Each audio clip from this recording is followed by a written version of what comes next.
Baik, di video sebelumnya saya sudah menjelaskan materi mengenai resiko, kemudian bagaimana menilai suatu resiko atau menentukan nilai resiko, yaitu menggunakan matriks penilaian ya. Dan setelah kita mengetahui nilai risiko, kita harus menentukan hierarki pengendalian risiko atau tindakan pengendaliannya. Tujuannya adalah untuk meminimalisir nilai resiko yang kita dapatkan, mungkin semula dari L7 turun menjadi L1. Nah, itu tujuan ada kita melakukan pengendalian resiko, bisa meminimalisir atau justru menghilangkan resiko tersebut. Berarti kalau menghilangkan resiko, maka yang dihilangkan adalah sumber bahayanya. Hazardnya dihilangkan sehingga tidak akan terjadi kecelakaan kerja yang menimbulkan suatu resiko.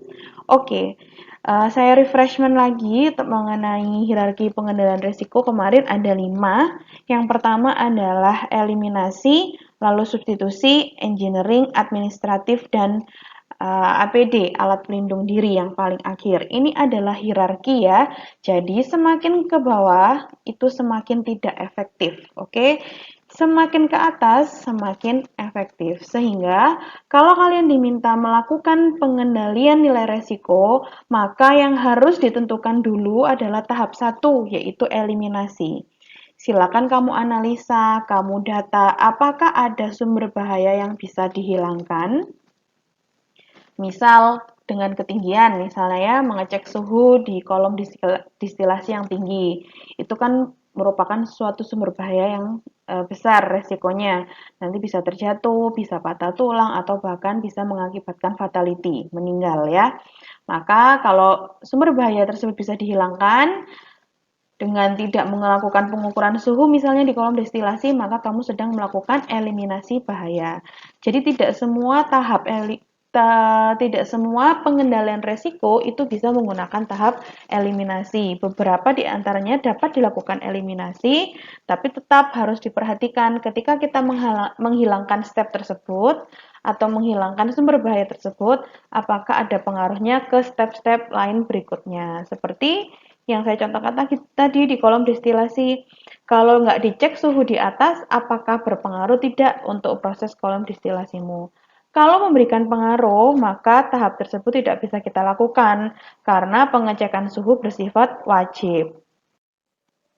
Ketika tahap eliminasi tidak dapat dilakukan, maka turun ke tahap berikutnya yaitu substitusi. Di substitusi ini dituliskan mengganti barang, bahan, atau proses dengan barang atau bahan yang bahayanya lebih kecil daripada barang sebelumnya. Contohnya di sini dituliskan mengganti pemakaian bahan kimia bahaya tingkat tinggi dengan bahan kimia yang tingkat rendah.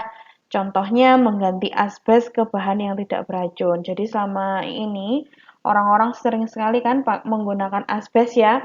Ternyata setelah kita telah lebih lanjut, asbes itu punya tingkat toksisitas yang sangat amat tinggi.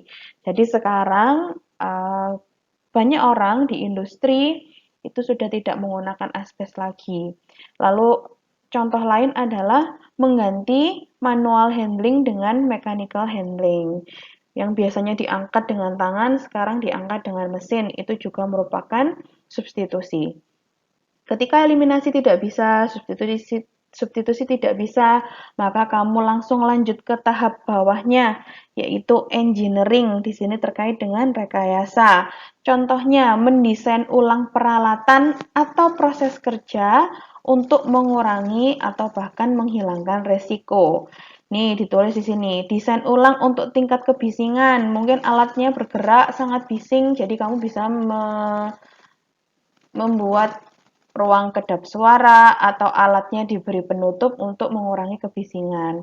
Lalu memasang ventilasi udara di lingkungan pengecatan.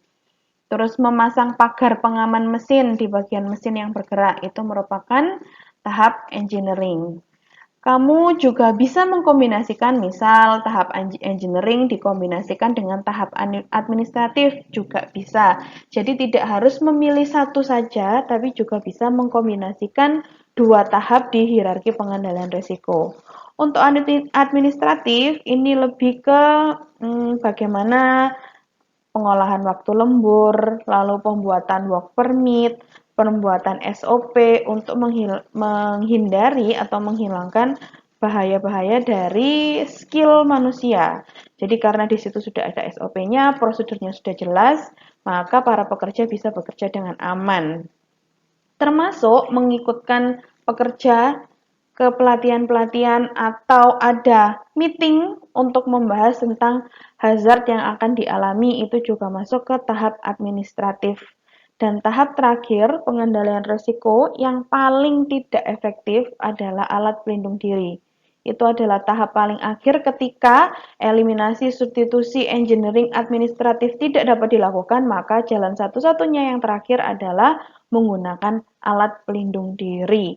Jadi alat pelindung diri ini merupakan step terakhir kalau keempat step sebelumnya tidak bisa kita lakukan. Selama ini di laboratorium yang selalu diagung-agungkan adalah penggunaan alat pelindung diri. Padahal alat pelindung diri itu adalah yang paling tidak efektif dalam menekan atau meminimalisir nilai resiko. Berikut adalah sedikit penjelasan mengenai alat pelindung diri. Jadi kalian bisa cari sih sebenarnya di Google ya. Kalian ketik aja PPE atau alat pelindung diri atau APD, maka akan keluar semua alat pelindung diri yang bisa kalian gunakan.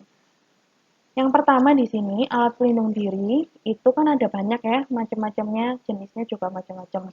Penggunaannya harus didasarkan pada jenis bahaya dalam pekerjaan. Contoh, kamu bekerja dengan energi panas, tapi kamu malah memilih memakai APD-nya body harness. Nah, itu kan tidak sesuai dengan jenis bahayanya. Makanya dalam memilih APD harus disesuaikan dengan jenis bahaya. Lalu di sini dituliskan APD hanya dipakai sebagai perisai atau menghindari kontak langsung tubuh kita dengan bahan atau benda berbahaya. Contoh tadi ya, kamu menggunakan energi, bentuk energinya adalah panas, energi panas. Maka APD yang cocok digunakan adalah gloves. Oke. Nah, gloves tersebut merupakan perisai tanganmu supaya tidak kontak langsung dengan bahan yang panas, alat yang panas, atau dengan api. Itu adalah fungsi dari APD. Nah, ini ada pemilihan APD. Ketika memilih APD, maka APD-mu harus memberikan perlindungan terhadap bahaya yang dihadapi pekerja. Sesuai sasaran ya. APD-nya harus memenuhi standar. Kalau helmnya sudah retak, talinya sudah putus, harusnya sudah tidak boleh digunakan. Ukurannya harus sesuai, tidak boleh kekecilan atau bahkan kebesaran. Kalau kekecilan berarti nanti nggak muat ya kamu gunakan, maka tidak akan mengcover dirimu terhadap kontak ke suatu bahaya.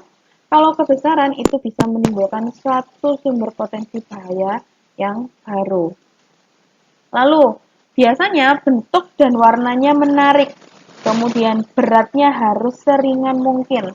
Jadi rata-rata APD itu dibuat seringan mungkin supaya tidak membebani pekerja. Dan yang penting juga ini di poin F adalah tidak menimbulkan biaya tambahan, juga tidak menimbulkan bahaya tambahan. Oke.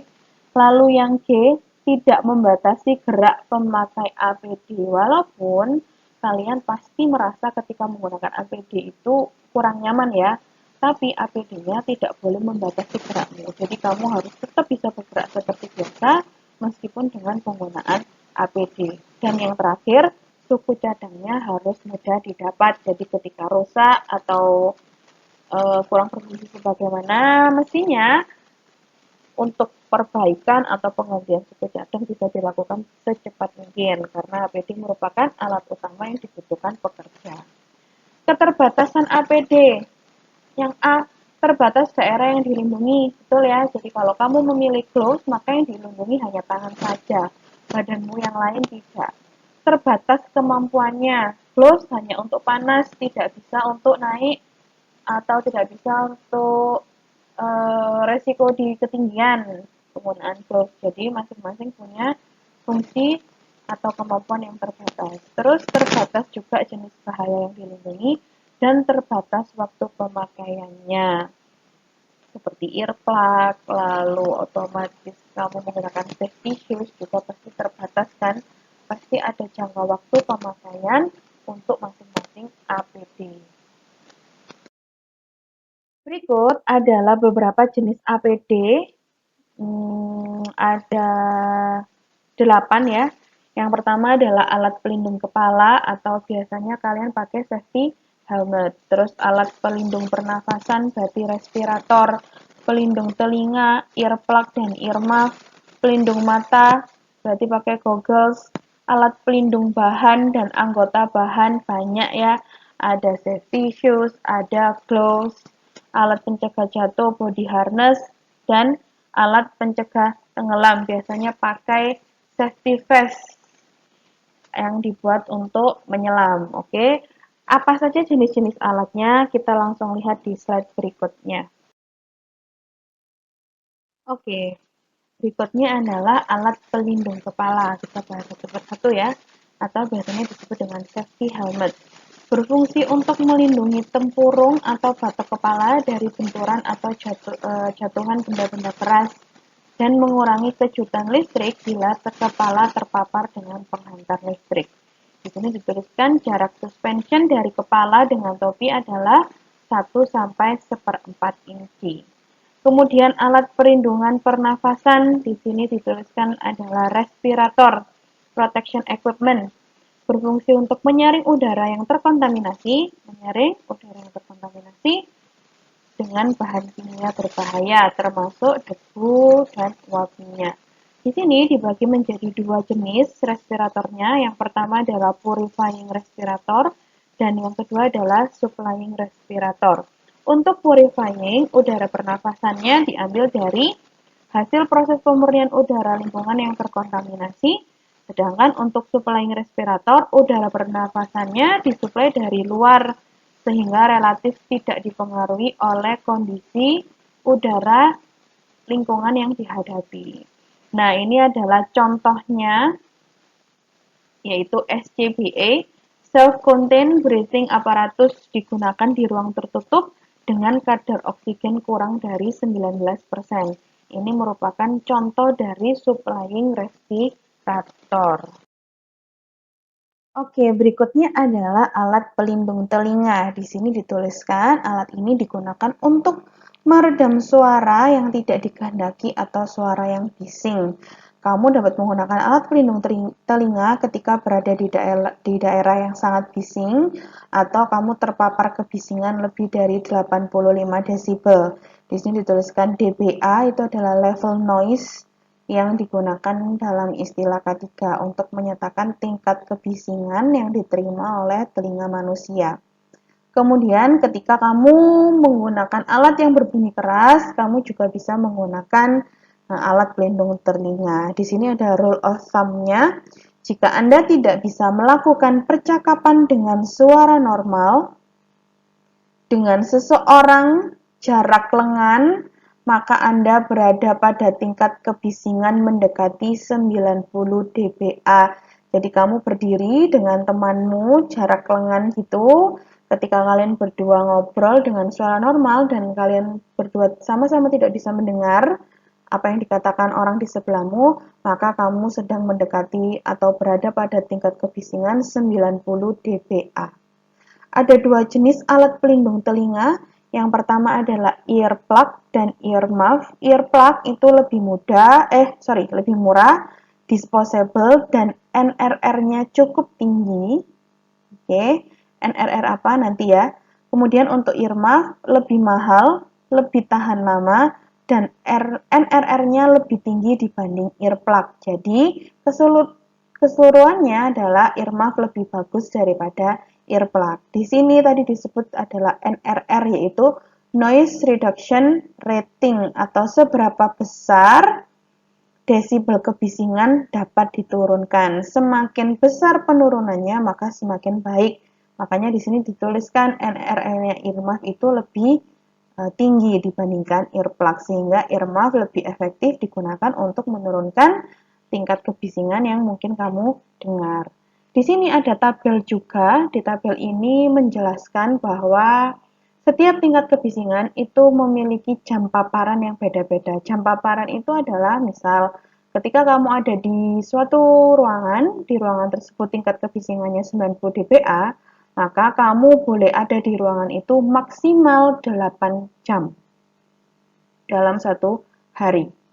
Kalau 92 dBA maksimal 6 jam, 95 maksimal 4 jam, 100 maksimal 2 jam, 105 maksimal 1 jam, 110 maksimal setengah jam, dan 115 maksimal seperempat jam. Ini tanpa keluar ya, jadi kamu nggak kemana-mana, diem di ruangan itu terus tanpa pergi ke ruangan lain. Nah, ini adalah jam maksimalnya. 8, 6, semakin besar tingkat kebisingannya, otomatis semakin rendah paparan jam maksimal yang boleh kalian alami. Nah, biasanya kalau di lab kita yang punya tingkat kebisingan yang cukup tinggi adalah di ruang utilitas, karena di sana ada kompresor yang cukup kencang. Nah, itu harusnya kamu menggunakan earplug kalau masuk ke situ, supaya menghindari paparan kebisingan. Berikutnya adalah alat pelindung mata dan muka. Kita bahas alat pelindung mata dulu ya. Alat pelindung mata berfungsi untuk menghindarkan mata terhadap sinar infrared atau ultraviolet pada pengerjaan pengelasan. Kemudian menghindari mata dari serpihan, percikan api, butiran debu, butiran keras pada pekerjaan logam, atau butiran padat lain. Dan yang ketiga, dari percikan bahan kimia. Di sini alat pelindung mata dibagi menjadi 3. Ada Van Google, berarti Google-nya itu ada lubang-lubangnya. Bisa digunakan kalau kamu sedang berinteraksi atau kontak dengan debu atau uap yang tidak berbahaya.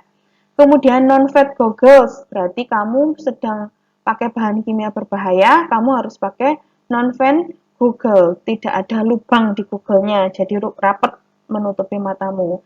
Dan yang ketiga adalah lensa gelap untuk penggunaan sinar UV. Berikutnya adalah face shield, berarti untuk perlindungan muka ya, digunakan bersamaan dengan goggle. Jadi, kalau pakai face shield harus tetap pakai goggles. Itu udah wajib. Penggunaan face shield digunakan untuk menghadapi bahan kimia ke muka, semprotan cairan, percikan, dan juga panas. Nah, sekarang nambah lagi ya penggunaan face shield selama pandemi, maka kamu disarankan untuk bisa menggunakan masker dan juga face shield. Jadi menghindarkan kita terkena percikan dari rekan-rekan kita atau orang yang berada di sekitar kita. Oke, berikutnya adalah alat pelindung anggota bahan. Di sini yang dibahas dulu adalah safety shoes. Syarat pemilihan safety shoes adalah safety shoesmu bahannya harus tahan cair, jadi tidak menghisap cairan. Bentuk sesuai dengan kaki, ukurannya juga harus pas. Kemudian bukan sepatu olahraga dan harus selalu digunakan selagi bekerja. Di sini fungsinya adalah melindungi kaki dari bahaya. Ada food hazard di sini, hazard khusus yang mengincar kaki-kakimu itu. Beberapa di antaranya adalah tertimpa benda berat, tertimpa benda tajam atau terkena atau tertusuk benda tajam, terkena metal yang cair, biasanya panas ya, lalu menginjak permukaan panas, basah, dan licin. Kemudian terkena bahan kimia yang korosif, menghindari kakimu tertetes bahan kimia. Alat pelindung anggota badan ya ini harusnya bukan bahan. Badan yang kedua adalah pakaian pelindung, melindungi badan pekerja. Ada banyak sekali jenisnya. Ada jas lab yang biasa kamu pakai, ada coverall yang kamu pakai juga ketika di pilot pen ya. Lalu ada safety vest, biasanya kalau sertifikasi pakai safety vest. Kemudian ada safety apron dan ada safety jacket. Jadi banyak sekali jenis pakaian pelindungnya. APD lain adalah gloves atau sarung tangan, melindungi tangan terhadap bahaya tertusuk, terpotong, teriris, sengatan listrik, paparan bahan kimia, dari bahaya terbakar dan bahaya biologi. Bahaya biologi contohnya ketika kamu bekerja pakai mikroorganisme, pakai bakteri, pakai jamur. Nah, kalau kamu nggak pakai gloves, maka itu bisa mempengaruhi kesehatanmu. Makanya ada sempat yang habis praktikum bioproses, lalu besoknya diare-diare selama seminggu. Nah, itu terkena paparan biologis, terkena bakteri atau mikroorganisme yang sedang kamu gunakan untuk percobaan di laboratorium. Nah, bahan untuk gloves itu beda-beda sesuai dengan bahayanya. Kalau panas, bahan glovesnya harus dari kulit. Kalau bahaya radiasi ion dari PB. Bahan kimia hendaknya dari PVC. Benda tajam dari kulit, listrik dari bahan karet, dan bahaya ringan bisa pakai gloves dari bahan katun. Selanjutnya adalah alat pelindung bahaya jatuh. Biasanya adalah body harness ya yang sering kalian ketahui atau pernah kalian coba pakai ketika melakukan penelitian atau percobaan di laboratorium pilot plant. Tujuannya adalah supaya bisa menahan posisi kerja yang diinginkan dalam keadaan miring maupun dalam keadaan menggantung. Lalu menahan juga membatasi pekerja jatuh sehingga ketika jatuh misalnya tidak membentur lantai dasar karena penggunaan body harness. Baik, berikut ini adalah estimasi total jarak ketika kita terjatuh dari ketinggian. Jadi di sini ada dua gambar, before fall dan after fall. Jadi ketika jatuh, harusnya ketika menggunakan body harness akan ada 18,5 feet jarak yang harus disediakan. Di antaranya ada dibagi menjadi 6 feet, 3,5 feet, 1 feet, 5 feet, dan 3 feet. Di sini 3 feet itu digunakan untuk safety factor. Jadi jarak antara lantai terhadap badan dari pekerja. 1 feet itu sekitar 30,48 cm, maka tinggal dikalikan 3 aja ya untuk jarak aman ketika terjatuh dari ketinggian. Jaraknya harus 3 feet dari lantai atau dari dasar. Di sini 6 feet digunakan untuk menunjang tinggi dari pekerja. Oke, 6 kali 30 berarti sekitar 180 sampai 190 tinggi umum ya. Mungkin kalau bule-bule tingginya akan seperti itu. Akan sangat tinggi dibandingkan tinggi orang-orang Asia. Kemudian ada jarak-jarak lain yang harus disediakan untuk estimasi dari ketinggian awal. Nah, untuk secara detailnya terkait jarak dari atau estimasi jarak jatuh dari ketinggian bisa kita lihat di slide berikut ini. Nah, berikut ada beberapa poster yang menjelaskan tentang jarak aman atau estimasi ya tadi ketika ada pekerja yang terjatuh. Di sini ada poin A sampai G. Nanti gambar ini akan saya upload di LMS. Silakan kamu akses dan silakan dibaca sendiri karena di situ sudah detail sekali termasuk jarak fitnya juga sudah dibuat dan beberapa diantaranya dituliskan alasan juga menggunakan jarak tersebut. Di poster yang kedua, di sini ada keterangan tentang bagian-bagian dari body harness, apa nama istilah-istilahnya. Jadi ketika kamu menggunakan besok sudah mengetahui, oh ini istilahnya untuk apa, istilahnya apa dan digunakan atau fungsinya untuk apa. Nanti dua poster ini akan saya upload di LMS, silakan dibaca sendiri. Jenis APD berikutnya adalah alat pencegah tenggelam atau life jacket, berfungsi untuk melindungi pemakai dari kemungkinan bahaya tenggelam pada pekerjaan di atas air. Biasanya yang menggunakan pengelasan di dalam air, lalu profesinya ada menyelam-menyelamnya gitu ya, pasti memakai life jacket. Di sini ada dua jenis, ada life jacket biasa dan yang kedua adalah BCD atau Buoyancy Control Device. BCD merupakan salah satu bagian dari peralatan selam yang digunakan oleh penyelam untuk memberikan nih situasi terapung darurat demi menyelamatkan nyawa penyelam baik di dalam air maupun di permukaan air. Yang kedua, BCD memiliki kemampuan untuk mengatur dan mengkontrol kondisi terapungnya seseorang dan alat beratnya sehingga memungkinkan penyelam untuk mendapatkan kondisi terapung yang sempurna. Jadi di sini dia bisa melakukan kemampuan untuk mengatur posisinya. Jadi dia bisa bertahan pada kedalaman yang sama secara terus-menerus atau untuk menyelam ke dalam atau naik ke permukaan secara teratur. Jadi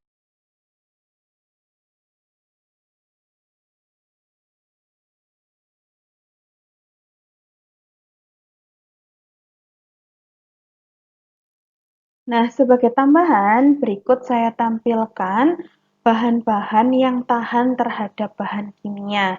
Jadi karena kita sering menggunakan bahan kimia, kamu bisa cari referensi mungkin ketika membuat gloves atau bahan-bahan lain yang digunakan untuk melindungi tubuhmu atau sebagai APD, kamu bisa menggunakan bahan yang ada di slide ini karena bahan-bahan yang ada di saat ini cukup tahan terhadap bahaya dari bahan kimia.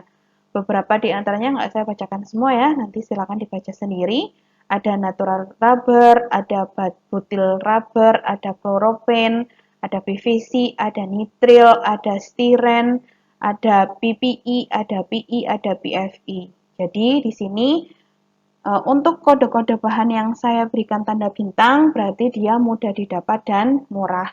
Kamu bisa menggunakan ada berapa ini? 12 bahan yang ada di dalam slide ini karena bahan-bahan tersebut sangat tahan terhadap bahaya yang ditimbulkan dari penggunaan bahan kimia. Jadi itu tadi adalah penjelasan mengenai alat pelindung diri yang bisa digunakan untuk sebagai upaya gitu ya dari tindakan pengendalian risiko.